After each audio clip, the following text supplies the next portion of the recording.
We gotta find out if that La Kodesh or whatever, if that's Hebrew, or that's a make-believe language. Because if that's a make-believe language, vocab and faithful putting in work, and you can't talk about the complexion of his skin. If it's work, they putting in work. We got to figure this out.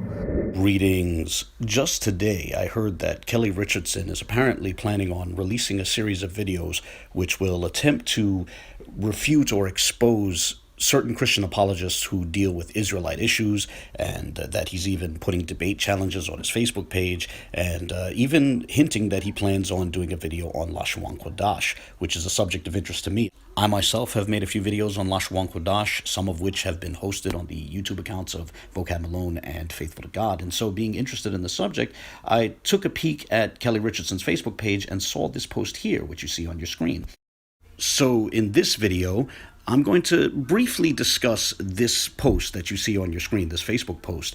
But I would also say I look forward to any video that Kelly Richardson will be releasing on the subject in the near future. However, before I get into the content of this post, I want to touch on something really quickly. It's my understanding that he's going to argue that the various Christian apologists, or quote-unquote urban apologists, refuse to dialogue with him. Now, maybe I'm mistaken about that, but just in case that understanding is correct, I'd like to clarify something very quickly.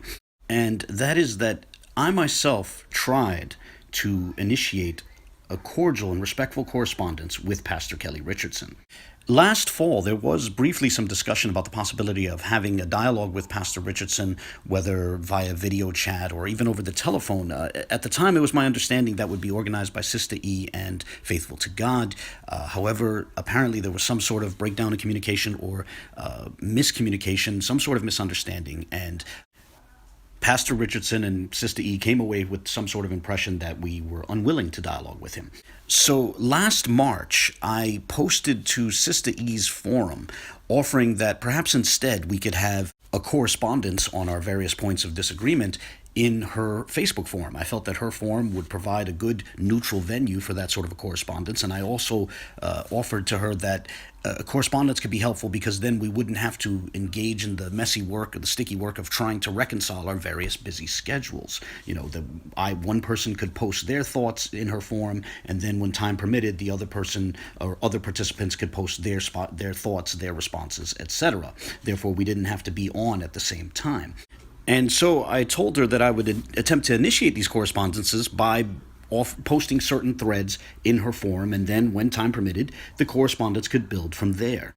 And she responded, "Thanks, no problem," which I interpreted to mean that she agreed that perhaps a correspondence would be a good idea and that it would be permissible for me to share my thoughts in her forum, and then, when time permitted, perhaps Kelly Richardson or other gentlemen or ladies who were on his side could then respond, and the correspondence could build from there. It seemed to me that she agreed with what I had proposed. And so I composed a post which covered the basics of where Lashon Kodash and modern Israeli Hebrew stand vis-a-vis biblical Hebrew. I went into some of the criticisms that are put forth towards modern Israeli Hebrew and talked about how some of those same criticisms could apply to Lashon Kodash, and I discussed the evidence for and against Lashon Kodash. I handled it very respectfully, and I was looking forward to the comments of others without any intention of rushing anyone. The post was up for a few days and it didn't receive any replies, and that's fine. My attitude was that there's no time limit for responses. People should respond when their time permits. Sister E allowed that post to stay up in her forum for several days, and one thing that was helpful, in her forum, you're able to see who has viewed your post if you post to her forum. And so each day I was checking to see if Pastor Kelly Richardson had seen it yet, because I was looking most forward to his thoughts on what I had written. Then, after a few days, I saw that he had viewed the post. However, unfortunately, within hours of Pastor Richardson seeing the post, it was deleted, and I was abruptly kicked out of the forum. Now, ultimately, it's okay. It's not a big deal. However, if I'm honest, I must confess that a part of me does wonder if Pastor Richardson may have played some role in Sister E's decision to delete my post and eject me from the forum. If not, I apologize for speculating in such a way, but beyond that, I just wanted to make clear that I was interested in dialogue, and I did sincerely attempt to establish a correspondence, and perhaps there's still an opportunity to discuss this with Pastor Richardson, and I certainly want to make clear that I remain interested in discussing this with him, irrespective of the medium via which we discuss it. It could be a correspondence, it could be a telephone call, or it could just be with different videos. Nonetheless, let me now get back to this Facebook post, which Pastor Richardson wrote back on April 24th. The post begins, quote, so if the Hebrew's language during the time when Christ walked the earth was Aramaic, then according to one of many references, they would have said Alaha versus Eli. The full teaching will be uploaded very soon. And then he proceeded to quote Matthew 27:46, after which he followed with this note, quote, Ancient Hebrew was a very simple and unambiguous language. It did not have the vowels we have come to learn. Initially, it had just the vowel ah associated with each consonant. Nevertheless, the proper translation of Eli Eli lama sabachthani is Alaha Alaha lama sabachthana, or Alaya Alaya lama izabathanaya. End quote. And then he followed that with the humorous hashtags dunking urban apologists, Zephaniah 3:9, pure language. And then he closed the post by appending an image which, among other things, compared the Aramaic Alaha to the Arabic Allah. I found the Arabic analogy somewhat interesting because Arabic, like Aramaic, has different terms to refer to, on the one hand, a general word for deity, and then on the other hand, the God, what would be considered by Christians and Jews and Muslims the one true God. So, for example, in Arabic, in Islam, Muslims have their famous Shahada, the first part of which states La ilaha illallah. The word ilah refers to a deity in general. There is no God, there are no gods. And then the word at the end, Allah, refers to the God, the one true God. Now, you'll find the word Allah all over Arabic translations of the Bible. However, you won't find it in an Arabic translation of the opening verse of the 22nd Psalm, where instead you'll find Ilahi Ilahi limadha taraktani. Note that that word Ilahi is just the aforementioned word Ilah, with the possessive suffix at the end. The word ilah, or with the possessive suffix ilahi, is different from Allah. Regarding the verb taraktani, we'll touch on that in a bit later on in this video. But for now, I'd like to return to how Pastor Kelly Richardson rendered the cry on the cross. Recall that he rendered the cry on the cross, Alaha Alaha lama sabachthana. By the way, that second rendering in his post, which read Alaya Alaya lama izabathanaya, is merely his Lashawan Kodash pronunciation of how the text is rendered in the 22nd Psalm. The mainstream pronunciation would be Eli Eli lama azabtani. But I'd like to focus on that first line, which is his rendering of the cry on the cross. First, I'd like to focus on that word Alaha. What he did is he read somewhere about a particular Aramaic dialect's term for the God, the one true God, God with the definite article at the end, and he inserted it into a sentence which was clearly using a more generic word for deity with a possessive suffix at the end. So here's the word which he had read about in whichever source he had consulted. It's the word for the God, and that's literally what it means, the God, insofar that it's the generic word for deity with the definite article. By the way, in Aramaic, the definite article takes the form of an aleph at the end of the word. But here's an important detail. Aramaic has different dialects, and the relevant term, like other terms, is pronounced differently from one dialect to another. So, for example, in Jewish Aramaic, the word is pronounced Elaha. Meanwhile, in Eastern Syriac, Eastern Syrian Aramaic, it's pronounced Alaha, and in Western Syriac, it's pronounced Aloho. Now, with all due respect to Pastor Kelly Richardson, I feel that not only is it problematic that he didn't note that there's these different dialects and different pronunciations, but so too, I think his approach puts the cart before the horse when it simply tries to pick the pronunciation which is most convenient to his position and then insert that in place of the ancient transliterations which we have. Honestly, I feel that puts the cart before the horse. The approach should go in the opposite direction. When trying to determine which pronunciations were employed in the time of Christ or by Christ himself, we should defer to the ancient transliterations or draw insight from those ancient transliterations. I'll return to that point in a moment, but for now, permit me to repeat that this is, irrespective of the precise pronunciation, what you see on your screen is the term for the God, which is the term you would use for the one true God. It's essentially Aramaic's equivalent to Allah, to the Arabic Allah. Aramaic's more general word for deity is spelled essentially the same. However, it's without the definite article at the end, without that terminal aleph at the end. And this word is pronounced Elah in Jewish Aramaic, Allah in Eastern Syriac, and Alo in later Western Syriac. And all these terms are equivalent to the Arabic word Ilah, which is, again, the general word for deity. All these terms are spelled the same. It's Aleph Lamed He, or in Arabic, Aleph Lam Ha. A common way to say my God would be that general word for deity with the first person singular possessive suffix appended to the end in the form of a yod. So, it's Elahi in Jewish Aramaic, Alahi or Alohi in various forms of Syriac, and Ilahi, as was already covered, in Arabic. By the way, on an interesting historical and cinematic note, the Aramaist who helped with the dialogue on Mel Gibson's The Passion of the Christ didn't go with either the Matthean or the Markan reading, and instead went with that standard Jewish Aramaic reading, Elahi.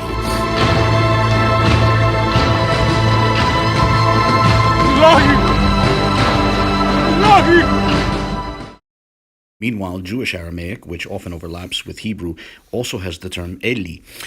And you can see that, for example, in Targum Yonatan's translation of Psalm 22. So this is the standard Jewish Aramaic translation of the 22nd Psalm. And in that translation, Eli appears. Now, we can have disagreements as to how that's pronounced, but in this video, following the lead of Pastor Kelly Richardson, we're asking the question of how it would have been pronounced in Jesus' time, whether it's Hebrew or Aramaic. And my answer would be, well, what appears in our oldest transliteration of such? And what we find in our oldest transliteration is a transliteration that implies a pronunciation or vocalization along the lines of Eli. And I would say that Pastor Kelly Richardson, with all due respect to him, still needs to explain why our ancient transliterations render it that way, why they clearly recognize vocalizations that are not recognized in the system that he proposes, which is essentially La Shuvan Kodash. So, getting back to Pastor Kelly Richardson's rendering of the cry on the cross, I would say that my first objection is that he totally dropped the first person possessive suffix. And second, that his rendering is not supported by our earliest transliterations. He's attempting to contradict those earliest transliterations, but I would argue that we should refer to the earlier sources, defer to the earlier sources, rather than mere modern speculation in a vacuum, which doesn't take into account the spectrum of dialects that have existed within Aramaic history. Another objection that I have is that he dropped half of the pronomial suffix that appeared at the end of the verb, shabaktani, or sabaktani is per the Greek transliteration. And that's also an issue. I would wonder what's the justification for him simply throwing away the yod there, the ya, however he wants to pronounce it, ya or e.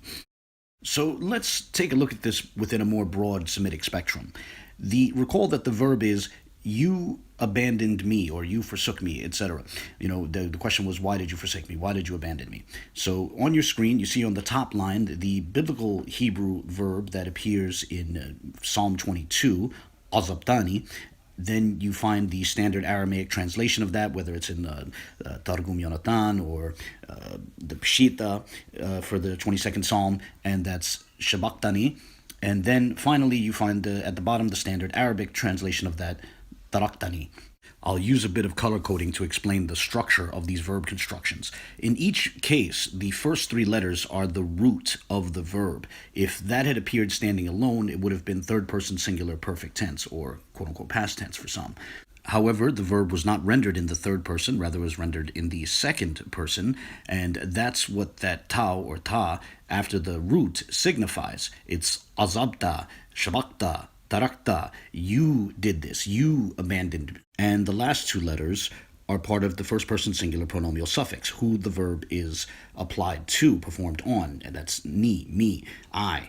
So azab or shabak or tarak by itself would have been he abandoned, but it's in the second person, shabakta, azabta, tarakta, you abandoned. And then azabtani, shabaktani, taraktani, you abandoned me. And regarding how that pronominal suffix is pronounced, notice we have agreement between the pointing in the Masoretic text, recourse to Arabic, or our oldest extant transliterations which are found in the New Testament. A little over 2 years ago, I took part in a discussion which was recorded in a video on Faithful to God's account. The video can be found under the title Lashawan Kodash Refuted, a Primer, and I'll share a direct link in the video description. The reason why I bring this up here is because while the discussion overall was slightly over 2 hours long, we devoted a few minutes to the subject of Jesus' cry on the cross as transliterated in Matthew 27:46. And so I figured with Pastor Kelly Richardson recently visiting the subject of Matthew 27:46, it might be helpful to revisit what was discussed in that portion of Faithful to God's video. So what I'm going to do here is I'm going to pick up at roughly the 1 hour, 13-minute mark, and that's going to play for the rest of this video. The portion is slightly over 6 minutes long. Here you go. Enjoy. What's highlighted here, this is Matthew 27:46, and of course the verse before it and the verses after, but I'm going to focus on specifically Matthew 27:46, which captures Christ's cry on the cross. Now, full disclosure, it may not be Hebrew. It's either, the cry on the cross is either Aramaic, in a form of Aramaic that was very close to Hebrew, or it's Hebrew using an Aramaic verb. Nonetheless, whatever the case, I'm going to highlight the cry on the cross here in the Greek text, right? Now, you see that text there. We can use that to reconstruct the statement that was being transcribed into Greek. And you should be able to see the statement here in the standard Hebrew script. Are you able to see it? Whether it's Aramaic or Hebrew? Yeah, you're good to go.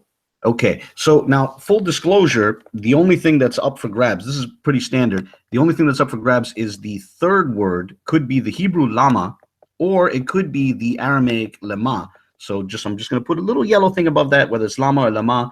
That's the only the thing that might be open for question. Now, whatever the case, this sentence now can also be written in the Phoenician script. And if someone had written down back then, we know from after the time of Christ, just a few decades after Christ was crucified, Bar Chokhmah minted coins in the Phoenician script, and right around the same time, the Qumran community also was still using the Phoenician script in some documents. So the Phoenician script did exist in the time of Christ. It was still in use in some way, even though it wasn't the only script being used. So someone could have written Christ's statement down in the Phoenician script, and it would look like this.